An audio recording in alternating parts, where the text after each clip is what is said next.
नमो भगवते वासुदेवाय।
परम पूजनीय श्री सद्गुरु स्वामी श्रीमंत सजी महाराज यांच्या असीम कृपा प्रसादाने हा शतपात मार्गाचा सुरू केले आहे. शतपात मार्गाच्या सत्संगामध्ये विषय चाललेला आहे साधकाच्या साधनेमध्ये किती गुण.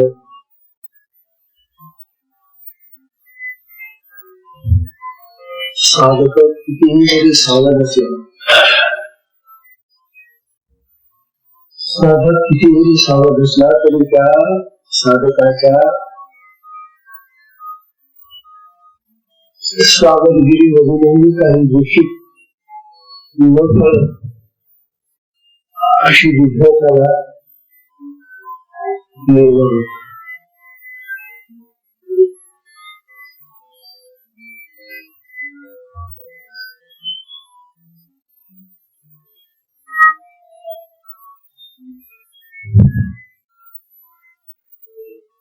या गुणांनी आपण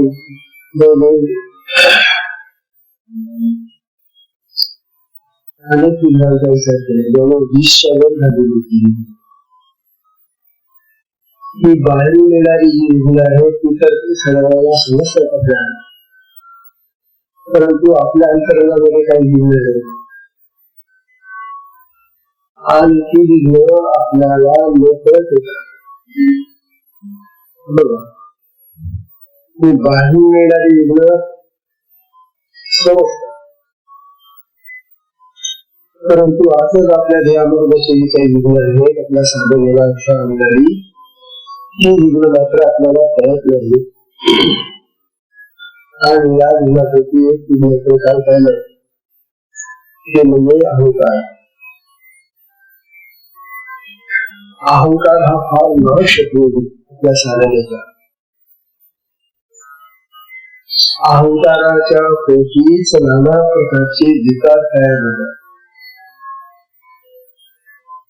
विकारांना निर्माण करणारा अहंकार आहे. म्हणून हा अहंकार ज्याचा कमी झाला नाही साधनेने, सत्संगाने,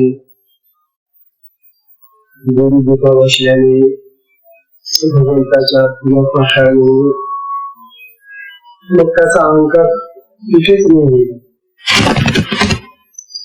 जर परमार्थामधला अहंकार वाढत गेला तर तो अतिशय आपल्या साधनेला घातक आहे. म्हणून साधक कसा पाहिजे, साधक अतिशय नम्र पाहिजे, विनयशील पाहिजे. साधकामध्ये हा विनय नसेल, नम्रता नसेल, शरणागती नसेल, तर त्या साधकाची साधना किती जुनी असेल, त्या साधकाची प्रगती होत नाही. म्हणून हा जो अहंकार म्हणजे शत्रू आहे, आपल्या घरी राहिलेला तो कमी राहिला पाहिजे. आम्हाला एक साधक भेटले होते मुंबईचं. इथे साधक तर आम्हाला भेटतच नव्हतं का, ते भेटतात म्हणजे कुठे भेटतात, फक्त बसवले दिसतात. आणि तुला ते गायब होतात, ते दुसऱ्या दिवशी तिथे बसलेले दिसतात. आता तुमच्या मनामध्ये काही शंका, संशय किंवा काही प्रश्न असतील तर ते कसे आपल्याला कळणार. मुंबईच्या आश्रमात काय होतं, ते जे साधक यायचे ते मुंबई मोठे शहर आहे, नगर आहे, आणि आमचा आश्रम खूप दूर आहे. त्यामुळे ते मुकामाला जायचे ना, राहायचे ते सगळे, त्यामुळे जास्त संपर्क यायचा त्यांच्याशी. इथं काय यायची घर गावात असल्यामुळे पटकन त्यामुळे त्यांच्याशी बोलणंच होत नाही. तेव्हा मुंबईचा एक साधक आम्हाला असा भेटला, त्याचे विचार जेव्हा तुम्ही ऐकून घ्या, आणि तसे जर तुमचे विचार असले तुम्ही समजा. त्याला मी एकदा विचारलं, असं बोलता बोलतो गाव कशी काय साधना तुमची सगळी चालली का. खरं सांगू का, खरं सांगू त्यांना माझ्याशी खरं बोलत नाही, मग आणखी कोणाशी खरं बोलणार तुम्ही. खरं सांगू का म्हणजे तुम्ही आतापर्यंत जे सांगितलं ते खरं होतं का. मी तुम्हाला खरं सांगतो, बरं सांगा. मी दीक्षा घेऊन ठेवलेली कुठे ठेवली ती, मी दीक्षा घेऊन ठेवलेली आहे, पण मला काही साधनेला वेळ तुम्हाला का बरं. अहो मला नोकरी आहे बघा, आणि मुंबईच्या नोकऱ्या म्हणजे धावत्यांच्या नोकऱ्या, गाड्या पकडाव्या लागतात, नाम कुठेतरी दुसरी काही नोकरी असते, घर कुठेतरी असते. त्याप्रमाणे अंबानीची लोक खास त्यांना धावतो गाड्या पकडायच्या नाही. त्यामुळे महाराज मला सकाळीच 4 वाजता उठून करून डबा भरून माझी गाडी सकाळीच असते, लांब जावं लागतं. मग तिकडे येता मला आणखी उशीर जातो. जेवण करा, आता जेव्हा हे करा, त्याच्यामध्ये मला सगळं तुम्ही मला करता येते. शिवाय शिकू म्हणून मी नोकरी करून आणखी दुसरीकडे पैसा कमवायला जोड मिळून कुठेतरी दुकानामध्ये काम करते पैसा म्हणजे डबल नोकरी करते पण करावी लागते. मुंबईमध्ये तर काय दिसायला त्याच्यामध्ये कागद असतात दुकानामध्ये काही काम असतं ते मला कमी त्याच्यामध्ये माझा वेळ त्यामुळे मला किती शिकवली बरं भेटल्या सगळे तुमचं ऐकून झालं मग मी साधनं केव्हा करून येणार जेवण करता करता खाता पिता सकाळी लवकर करावं लागतं ते साधण्यासाठी मूर्ती तेव्हा बघा अशा अडचणी लोक सगळं म्हणून मी दिशा घेऊन ठेवलेली आहे. आणि मी असा विचार करतो तसा विचार करतो की आपल्या मुलाबाळांचं लग्न होऊन मुलबाळ झाली त्यांना ते स्वावलंबी झाले एकदा लागले कामाला की आपण मोकळे असं नक्की मोकळे झालं.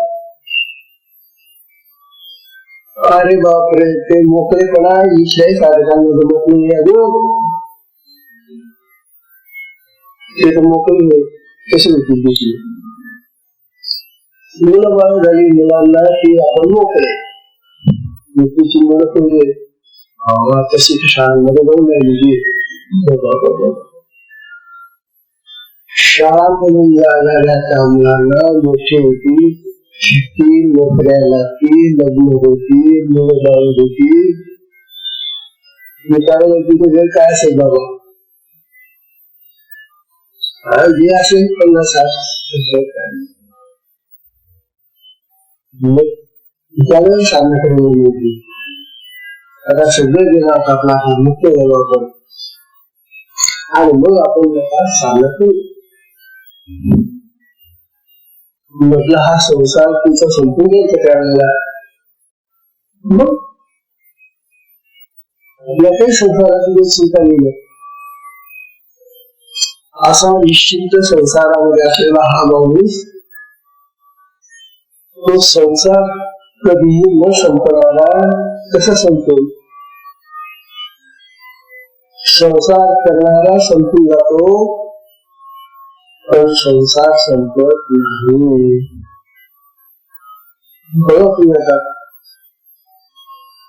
आम्हाला जरा स्पष्ट करेल ज्या ठिकाणी ज्यांनी घर बांधली त्या म्हाताऱ्यांनी साईबाबांनी आज ते म्हातारे आहेत का तिथं त्या घरांमध्ये जाणतायत का नाही लोकांची मुलं बाळांचे घर दार त्यांचा डोळा सगळं सुरू आहे ना म्हणजे संसार सुरू आहे त्या घरांमध्ये ते संसार संपला का म्हणून लक्षात ठेवा अशी जर आपली विचारधारा असेल की आपण सगळे याच्यावर मुक्त झालं संसार साधन केलं तेव्हा तिथे असे त्यावेळेला जिवंत राहून संसार कशी आणि साधना कशी त्यावेळेला काय असेल आणि त्या वयामध्ये तुझं शरीर कसं असेल तू अशी खात्री देतो का की तुला एकही रोग होणार नाही रोग होतील पैशाच्या अडचणी होतील नाना प्रकार होतील स्मरण धरण आहे सांगतो तुला अशा संसाराच्या अनेक कटकटीमधून तू मोक्ष साधनेला लागशील आणि किती वर्ष साधना कशी गेलं मला जिवंत सुगंध साधना करीतो माणसाची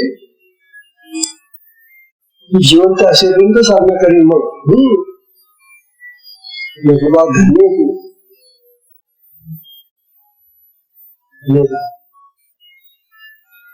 तात्पर्य असं की लोक काय समजतात की आपलं सगळं काम या संसारातून झालं, मोकळं झालो आपण की मग साधना करू. तोपर्यंत दिशाभूल ठेवायची, दिशाभूल ठेवायची. आता तुम्ही सांगा त्या काळामध्ये दिशा घेतलेली आणि तो आपण म्हातारपणे त्या दिशेचा उपयोग करून पुढे साधना करणार शक्यता काम जागा. हा जो असा वेगळा आहे, वेगळा विचार आहे माणसांचा की आपण निवृत्त होऊ, आपण बंधनातून मुक्त होऊ, आपण मोकळे होऊ, मग साधना करू. लक्षात ठेवा, संसार तुम्हाला कधी मुक्त होऊ देणार नाही. जे संसारामध्ये अडकलेले आहे आता ते इतके बांधले जातात की तो संसार त्यांना कधीही सोडत नाही. आणि संसारातूनच सुटला नाही तर कुठे मुक्त होणार नाही, कुठे ती साधना करणार नाही. म्हणून हा जो अडथळा आहे संसाराचं बंधन, हा मोठा अडथळा आहे. म्हणून सांगतो आपण मुक्त होण्यासाठी वेळेची बातमी पाहत बसायची. अशी आपल्याला संधी मिळेल आणि असं आपलं जीवन होईल हे कशावर सांगतो. तात्पर्य माणूस वेगळ्या समजुतीमध्ये असतो. त्याच्या समजुती आहेत माणसाच्या काही, त्या अशा वेगळेपणाच्या समजुती आहेत. आणि म्हणून त्या वेगळ्या समजुतीने तो विषय कधीही मुक्त होत नाही आणि त्याला साधना करता येईल. साधनेमध्ये आणखी तुला निघून येतात की त्या अहंकारातून निर्माण झालेल्या विचारांची क्रोध, लोभ, मोह, मद, मत्सर, सहा विचार येते. काम कामवासना निर्माण होतात, मोह होतो, लोभ सुटतो, मद सत्वामध्ये गर्व अहंकाराचा मद, मत्सर म्हणजे द्वेष येतो. अशा प्रकारचे हे षड विकार आणखी आपल्या देहामध्येच आहेत ते. आणि यापैकी कोणता विकार आपल्याला पकडेल, कोणत्या विचाराला आपण बळी जाऊ, कोणता विचार आपल्याला पकडून बंधनात टाकेल, हे नकळत होत राहतात. आपण किती जरी सावध असलो तरी हे विकार जे आहे ते आपल्या अंतरात असतात, अंतःकरणात येते. आणि अंतःकरणात असलेले हे विकार केव्हा उमटतील, केव्हा बघत होतील आणि केव्हा पकडतील तुम्हाला हे सांगता येत नाही. म्हणून साधक मित्रांनो, आपण सगळ्यांनी असा विचार करावा की मिळालेला हा जो काल आहे, ही जी संधी आहे, ही जी वेळ आहे ती गमवू नये. कुठल्याही परिस्थितीमध्ये, कोणत्याही अवस्थेमध्ये, कोणत्याही तऱ्हेने आपण साधना केलीच पाहिजे. मला नेहमी सांगत असेल की साधकाला मुख्य हट्ट धरायचा नसला तर साधनेचा हट्ट धरावा. बाकी नाही मिळालं तर चालेल मला, परंतु माझी साधना सुटायला नको, साधना हरवायला नको. आणि असा ज्याचा हट्टच नाहीये, तुम्हाला त्याच्या डोक्यातच नाही जी साधना करायची, त्याला त्या साधनेपासून काही उपयोग नाही. साधनेबद्दल हट्ट करा, साधना सोडू नका. कारण साधनेनच काहीतरी निर्माण होईल, परिवर्तन घडेल, बदल होईल, फायदा होईल. साधना तुम्हाला सगळं साध्य करून देईल. साधनेनं सगळं साध्य होतं म्हणून तिला साधना म्हणतात. म्हणून साधना सोडू नका.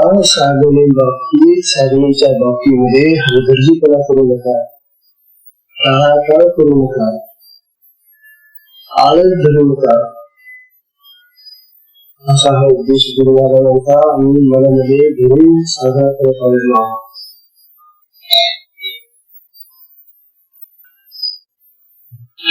त्यानंतर आता नवीन विषय सुरू होतोय. आपण काय विज्ञानामध्ये आपली साधना होत नाही. विज्ञानाचं प्राबल्य आहे, कारण विघ्न अनेक रूपाने होतात आणि ते विघ्न जेव्हा येतं त्यावेळेला ते इतके त्याचे मित्र बरोबर बनवत होते. जसे आपले मित्र बरोबर होते तसे हे जे विघ्न आहे त्या विघ्नांना त्यांच्या शक्ती घेऊन येतात. त्याला आपली साधना ते बुडून जातात. आता आजचा नवीन विषय आहे शक्तिपात योग आणि त्याचा संप्रदाय, त्याचे महत्व, महात्म्य, महिमा. संप्रदायाचा महिमा, शक्तिपात योग संप्रदायाचा महिमा असा विषय आहे. हा विषय इतका जिव्हाळ्याचा आहे, इतका आवश्यक आहे साधकांना माहित असलाच पाहिजे. बघा कसा शक्तिपात योगाची साधना सद्गुरूच्या कृपेने म्हणजे दृष्टीने सुरू होते. जे आपण सगळ्यांना माहिती आहे की दीक्षेनंतरच आपली साधना सुरू होते. कोणी म्हटलं की मी दीक्षेपूर्वी साधना करत होतो. काय करत होता ती दीक्षेपूर्वी जी साधना करत असेल ना ती करण्याची साधना असेल. पूजा, पाठ, वाचन, पारायण, काय जे काय करत असेल ते करण्याचं होतं साधन दीक्षेपूर्वी. आणि गुरु दीक्षा झाल्यानंतर जे साधन होतं ते न करण्याचं साधन आहे. बरं झालं बाबा न करण्याचं साधन आपल्याला ते करायचंच नाही. यामध्ये करणं एवढंच आहे की असं यातून बसायचं, मग बाकी काय करायचं नाही.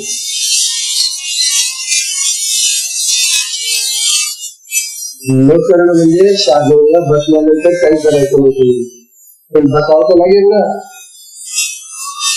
वेळ काढून बसणं हे आवश्यक आहे. आणि बसल्यानंतर मग गुरुकृपेने प्राप्त झालेली जी दीक्षा आहे त्या दीक्षेवरून आपली कुंडली शक्तीच्या होऊन मुक्तवादी होते. तेव्हा गुरुकृपेने हे साधन प्राप्त होत.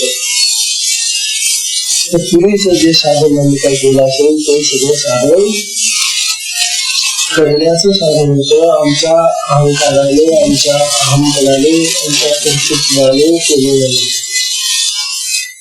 आता आम्हाला आमचं कर्तृत्व बाजूला ठेवावं लागेल. आपला अहंकार, अहंपणा, मीपणा बाजूला ठेवावं लागेल आणि ती शक्ती मग आपलं सगळं साधन हातात घेईल आणि ती शक्ती करते. तेव्हा दृष्टीपणा हा आपला साधनाचा पहिला भाव आहे. पहिला फायदा काय असेल तर द्रष्टा भाव येतो आपल्या साधनेमध्ये. द्रष्टा भाव म्हणजे नुसतं पाहत राहायचं. बाह्य साधनांमध्ये आपण मी करतो असं होतो. आता या साधनेमध्ये तुला मी चालणार नाही, तुला मी आता बंद, तो मी नुसता पाहत राहिला शक्ती काय करते. द्रष्टा भाव येणं हा आपल्या साधनेचा पहिला भाव आहे. पहिली अवस्था आहे. बघा तेव्हा असे हे जे आपल्या साधनेमध्ये आपल्याला दीक्षा देतात आपले गुरु ते कोणत्या संप्रदायातले आहे, कुठल्या परंपरेतले आहे हे प्रत्येक साधकाला माहित असणं अतिशय आवश्यक आहे. दोन का सगळे सारखेच असतात. साधक कसे ओळखतात गुरु तर सगळे सारखेच नाही, तिथे सगळे सारखेच असतात. मग या गुरुजवळ काय आणि त्या गुरुजवळ काय फरक आहे असं जेव्हा साधक म्हणत असतील तेव्हा त्याला गुरुचं स्वरूप कळलं. आपल्या गुरुचे गुरु कोण आहे, त्यांचे गुरु कोण आहे, त्यांचे गुरु कोण आहे, याला परंपरा म्हणतात. गुरुची परंपरा असते. आपल्या घरामध्ये सुद्धा आपली परंपरा आहे. आपल्या वडिलांची, आपले वडील, आपल्या वडिलांचे वडील आजोबा, पंजोबा, त्यांचे वडील, अशी परंपरा असते आपल्या घरामध्ये सुद्धा. प्रत्येक घरामध्ये त्या घराची परंपरा आहे. ही जशी प्रपंचाची परंपरा आहे तशी परमार्थामध्ये सद्गुरूची परंपरा असते. आणि ही परंपरा प्रत्येक साधकाला माहिती असली पाहिजे. तुम्ही कुठल्या परंपरेतला साधक आहे.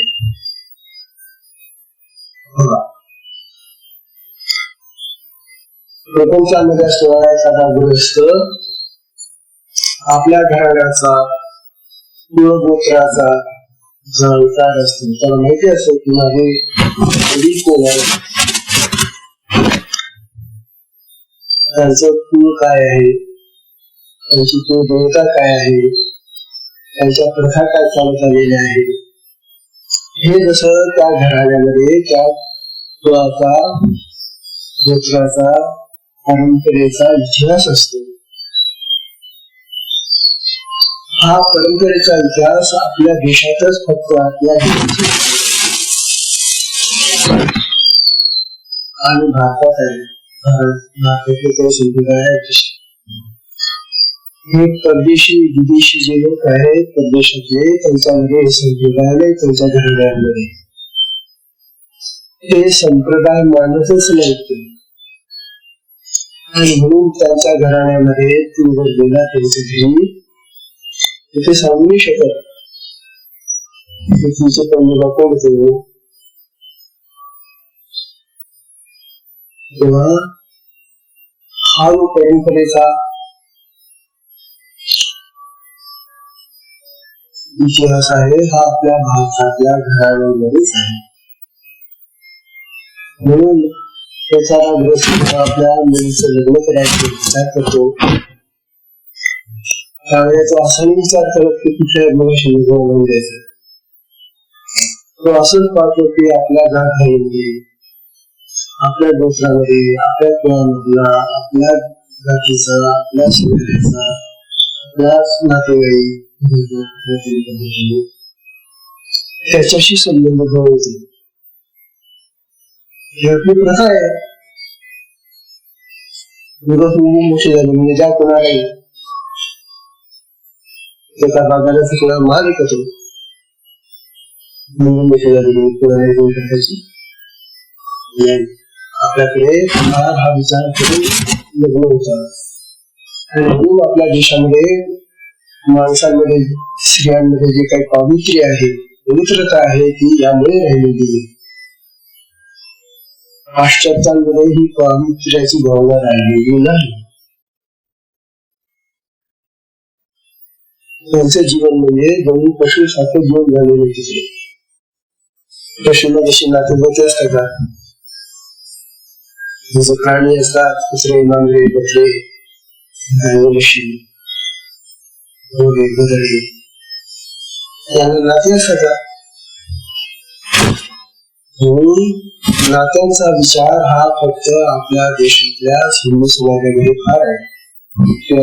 कृष्णांमध्ये हे पावित्र्य इतर देशामध्ये नाहीये. पवित्रता नावाचा विचार त्यांच्याकडे शिल्लक राहिलेला नाही. म्हणून हे पावित्र्य आपण ठेवलं पाहिजे. पण पवित्र राहणं, शुद्ध राहणं, सात्विक राहणं, सदाचारी राहणं, नैतिक राहणं याने अनेक प्रकारचे लाभ होतात.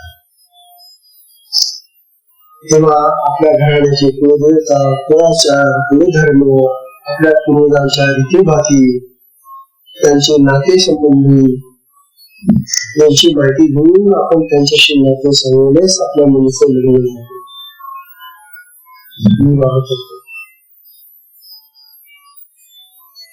प्रत्येक घराण्याचा हा एक विशिष्ट इतिहास असतो, परंपरा असते, संप्रदाय मिळतात.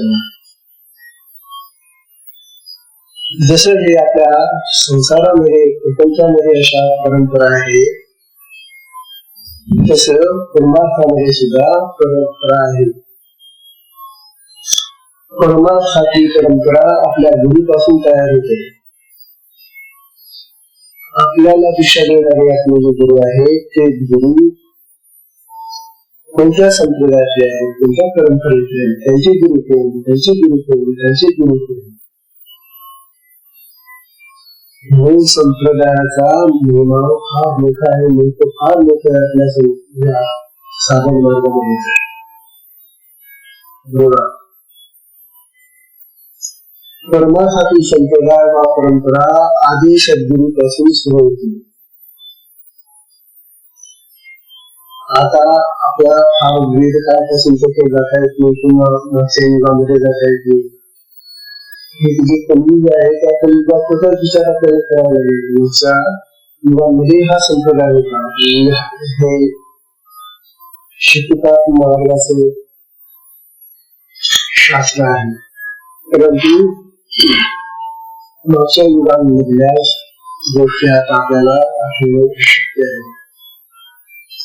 पण निदान जोपर्यंत जितकं तुम्हाला समजतं आणि आठवतं तितकं मागे तर चला. तेव्हा आपल्याला मागे जाता जाता जाता जाता जाता आपण मध्ये कुटुंब बघू शकतो. स्वामी गंगाधर टिळक महाराज. स्वामी गंगाधर टिळक महाराजांच्या अगोदर त्यांचे गुरु कोण होते हे त्यांनी कुठेच विचारले त्यांनी. त्यांचे फार प्रसिद्धी पराभूत होते.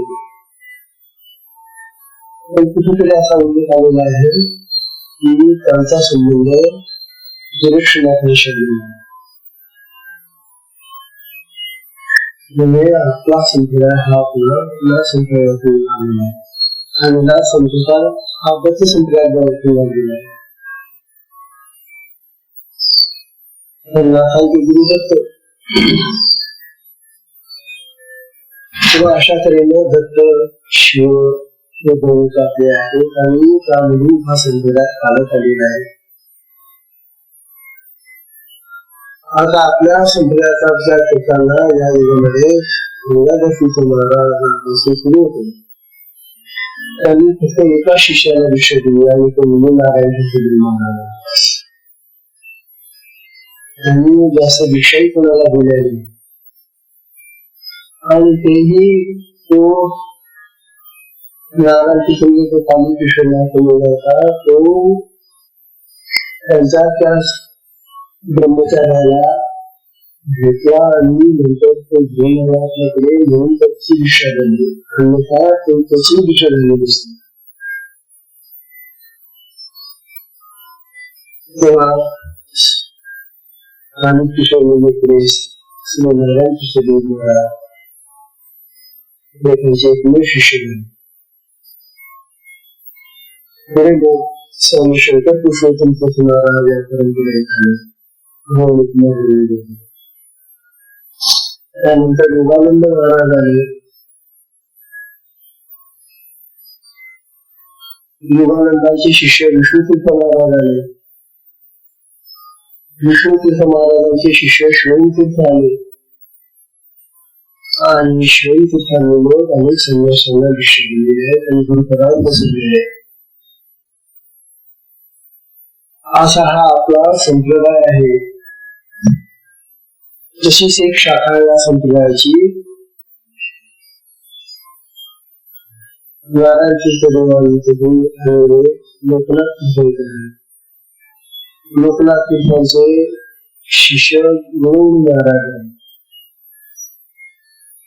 नारायण दत्ता भेटरी महाराज आहे. अशा तऱ्हेनं हा एक शाखा आहे. परंपराच आहे ती शाखा आहे. तर आपल्याला गंगाधर तीर्थ महाराज आणि नारायण किशोरी महाराज यांच्या परंपरेमध्येच आपण आपला शक्यता संप्रदाय आहे आणि परंपरा आहे हे माहीत असलं पाहिजे. परंपरा जर आता आपल्याला माहिती झाली तर या परंपरेमध्ये दीक्षा कशा झाल्या प्रारंभी गंगाधर तीर्थ महाराजांनी नारायण किशोरी महाराजांना कशी दीक्षा दिली हे मात्र स्पष्ट आहे. त्यांनी जेव्हा दीक्षासाठी बोलवलं किशोरीला त्यावेळेला त्या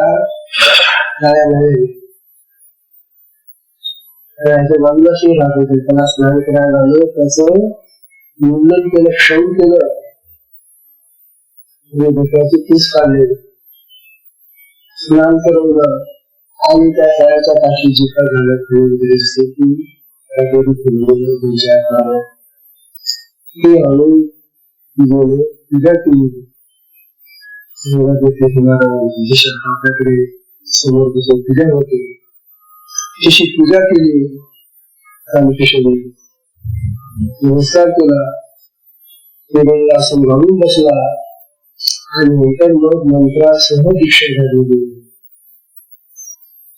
स्पर्श दीक्षा दिली, मंत्र दिला,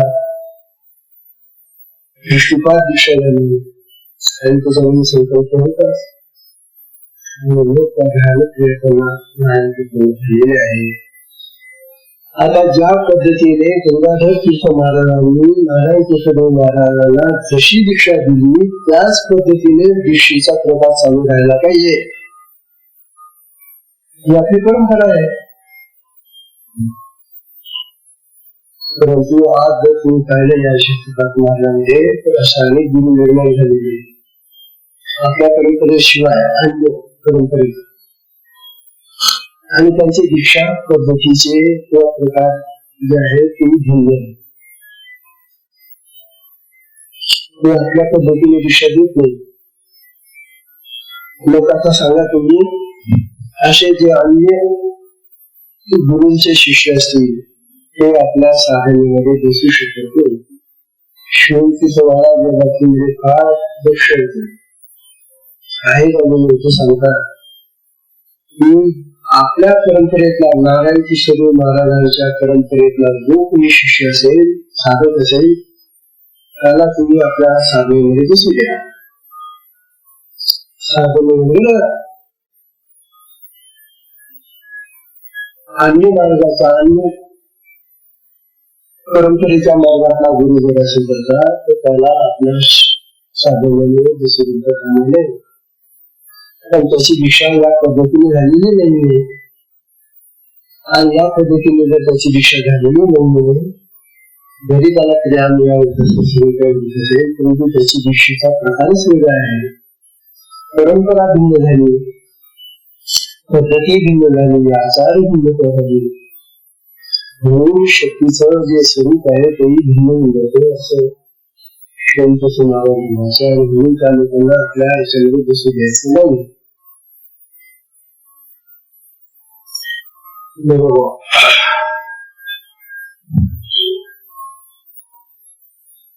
आता गुरुकुळावर बसलेल्या साधकाला साधक होता ते गुरुपदावर बसवला, त्याला संज्ञा दीक्षा दिली, दिली, परंतु गुरुने त्याला गुरुपद दिलं पाहिजे हा प्रकार आहे. गुरुने जर त्याला गुरुपदावर बसवलं नाही आणि सांगितलं नाही की तू आता देश आणि दीक्षा दे, मी तुला अधिकार देतो, असं जर गुरुने त्याला अधिकार दिलेला नसेल आणि ते स्वमताने आता दीक्षा द्यायला लागले, कोणी गुरुने त्याला सांगितलं नाही की तू दीक्षा दे, असा जो गुरु बोललेला असेल त्याची दीक्षा कशी असेल, त्याला अधिकार नाही दिलेला गुरुने. अनाधिकारी शिष्य जेव्हा गुरु बोलतो तेव्हा त्याची पद्धती तो आपल्या मनाप्रमाणे ठरवतो. आणि मी इतर मार्गातल्या शिष्यांना साधकांना आपल्या साधनेमध्ये दुसरी दिले जाऊ नये असा दंड केला.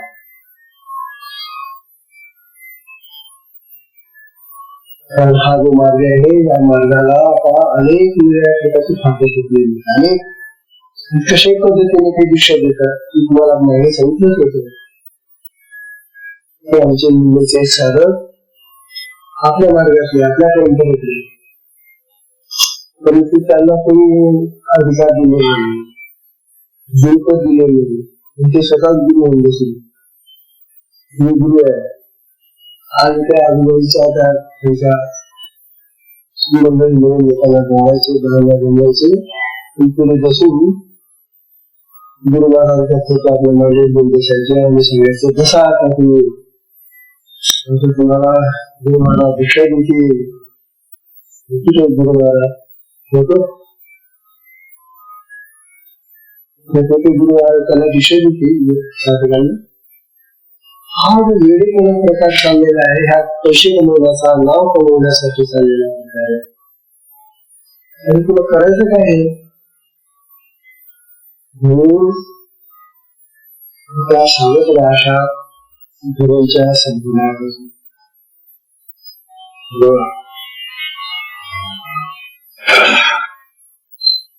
शक्तिपात मार्गातील गुरुपदावर बसलेल्या सर्व सद्गुरूंमध्ये ती आद्यगुरी शक्ती गंगाधर महाराजांची शक्ती प्रवाहित झालेली आहे.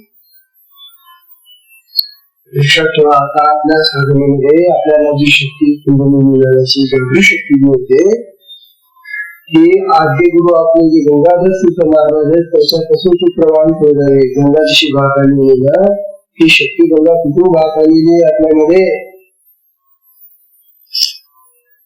म्हणजे हे जे गुरु असतात ते माध्यम बनतात. फक्त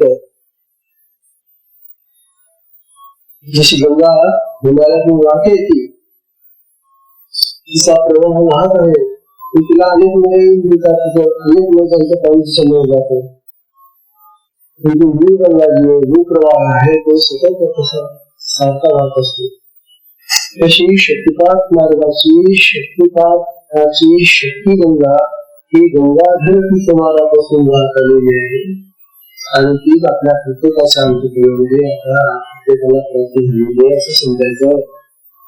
आणि म्हणून दिशा देताना कोणी सद्गुराचं म्हणून की माझ्या शक्तीने तुम्हाला दिशा देतो. ही जी दिशा होते ती त्या गुरु महाराजांच्या कृपेने होते, परंपरेने होते. म्हणून याचा मीपणा नाही, संप्रदायाचं महत्व आहे हे प्रत्येकाने समजून घ्यायला. तेव्हा त्यांचा आद्य संकल्प गंगाधर महाराजांनी नारायण महाराजांना दीक्षा देताना जो संकल्प केला असेल तोच संकल्प चालत आलेला आहे. सगळ्या ही शक्ती चालत आलेली आहे. तेव्हा तो आद्य संकल्प या शक्ती गंगोत्तून प्रगत होईल. अनेक शिष्यांना, अनेक ब्रह्मचारी शिष्यांना, अनेक संन्यासी गुरुजनांना लाभान्वित होत आहे. आज आपल्या मार्गामध्ये साधक आहे, ब्रह्मचारी आहे आणि संन्यासी आहे. साधक, ब्रह्मचारी आणि संन्यासी असे तीन प्रकारचे साधक आहेत. तेव्हा हे जे तीन प्रकार आहे ते तीन प्रकार शक्तीच्या दृष्टीने नाही. शक्ती तर एकच आहे सगळ्यांची, अनेकच परंपरेची शक्ती आहे. जी साधकामध्ये आहे तीच ब्रह्मचार्यामध्ये आहे, ती संन्यासामध्ये आहे. फक्त आचार पद्धती भिन्न झाली, आचरणाची तत्व भिन्न झाली. म्हणून ब्रह्मचारी म्हणून संन्यासी वेगळे होतात. असं ते या आद्यशक्तीच्या दृष्टीने जर पाहिलं तर ते भिन्न नाही. संन्यासी तुमच्यापेक्षा भिन्न नाही. ती शक्ती जी तुमच्यामध्ये आहे तीच संन्यासामध्ये आहे. ते संन्यासाचं जीवन वेगळं आहे, त्याचं आचरण वेगळं आहे, ब्रह्मचार्याचं आचरण वेगळं आहे. वाचनामध्ये थोडासा भेद आहे, परंतु शक्तीमध्ये भेद नाही, हे नेहमी लक्षात ठेवा. तेव्हा या संप्रदायाचा महिमा ते त्याला माहिती असला पाहिजे. तो महिमा म्हणजे काय, मोठेपणा म्हणजे काय, हे सर्वात पहिली महत्वाची प्रक्रिया म्हणजे सद्गुरूकडून शिष्याला दीक्षा मिळून शिष्याची शक्ती जागृत होणे नितांत आवश्यक होय, आणि त्या शक्तीवर त्याला क्रियांची अनुभूती येणं सगळ्यात महत्वाचं आहे. दीक्षा घेतली आणि जर अनुभूती आली नाही, क्रिया झाल्या नाही, तरी सुद्धा असं नाही, मग काय दीक्षा झाली. म्हणून दीक्षा झाल्यानंतर त्या दीक्षेने त्या शिष्याला क्रियांचा अनुभव द्यायलाच पाहिजे, असा आपल्या समजा. अन्यथा त्या शिष्याला काय लाभ होईल. शिष्य जशी क्रिया कोणी गुरुंची त्यांना हे करून केलं, मंत्र घेतला, दीक्षा नाही. दीक्षा म्हणजे जीवते दीक्षा, असं ते शास्त्र आहे. दीक्षेचं आपण प्रकरणामध्ये काय म्हणजे दिलं जातं गुरुकडून काहीतरी. हे जे देणं आहे ते देणं म्हणजे शक्तीचं, जागृत शक्तीचं देणं आहे. आणि जागृत शक्ती जेव्हा शिष्यामध्ये जाते त्यावेळेला त्याची जी निजी शक्ती आहे त्या निजी शक्तीला ती जागृत करून ती गुरुची शक्ती करत होते. मग अशी जी जागृती आहे त्या जागृत शक्तीने त्या शिष्याला क्रियांचा अनुभव आला पाहिजे. अनुभूतीशिवाय ही साधना व्यर्थ आहे. अर्थात अनुभूतीचे प्रकार भिन्न असू शकतात, अनुभूतीचा स्तर वेगवेगळा असू शकतो, परंतु अनुभूतीला प्राण केली असा हा आपला मार्ग आहे. तेव्हा दीक्षा मिळून शिष्याची शक्ती जागृत होणे नितांत आवश्यक आहे. जोपर्यंत शिष्याची शक्ती जागृत होईल, क्रियाशील होत नाही आणि त्याला अनुभव येत नाही क्रियाचा, तोपर्यंत मंत्र तंत्र अर्चना या गोष्टी सिद्ध होत नाही. मंत्र तंत्र अर्चना या गोष्टी आहेत, त्यांचा उपयोग नाही आपल्या साधनेमध्ये. आणि क्रियांनी अनुभूती आलेली आहे, मग तो साधक आनंदाने त्या क्रियांमध्ये घडून जातो. त्याला त्या शक्तिपात मार्गाचा, त्या शक्तिपात योगाचा अनुभव आल्यानंतर त्या शक्तिपात साधनेची गोडी लागते. अशी गोडी जर लागली तर मग ती साधना सोडू नये. पण जी गोष्ट आपल्याला गोड लागते ती आपण सोडतो का? व्यवहारात सोडतो का आपण अशी गोष्ट? जसं तुम्ही व्यवहारामध्ये जी गोड लागणारी असते, जी चांगली वाटली तुम्हाला, ती जशी तुम्ही सोडू शकत नाही, मग परमार्थामध्ये तुम्हाला ही दीक्षा मिळाली आहे आणि या दीक्षेने जर तुम्हाला अनुभव आलेला आहे तर तुम्ही ही साधना का करत नाही? काय करता? साधना पुरवता. ठीक आहे, कुठं गावाला जाणं झालं, पण गावाला गेल्यानंतर तिची सुद्धा साधना करावं लागेल. गावाला जाणं म्हणजे काय? साधना करणे का? म्हणून जे लोक गावोगावी फिरले लागले, तिथे त्यांनी साधना केलीच पाहिजे. साधेश्वर आता कमावणे असं आपल्या गुरुमंडळाचं. म्हणून साधना ही केली आहे. आता उद्याला तो या साधनेचे रहस्य आहे ते सुचवण्याची वेळ सुटलेली आहे. हा विषय अतिशय जीवनाचा आहे, म्हणून हा विषय आता सगळ्यांनी ऐकला पाहिजे. आम्ही किती इच्छा केली की सगळ्यांनी ऐकला पाहिजे, सगळ्यांनी ऐकला पाहिजे, हे सगळे येतातच कुठे? जे येतात त्याच्यासाठी काय केलेलं नाही.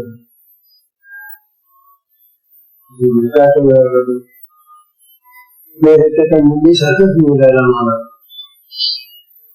मुंबईला असं जायचं आमचं. आज जे साधक ऐकून झाले ना ते उद्या बसायचे.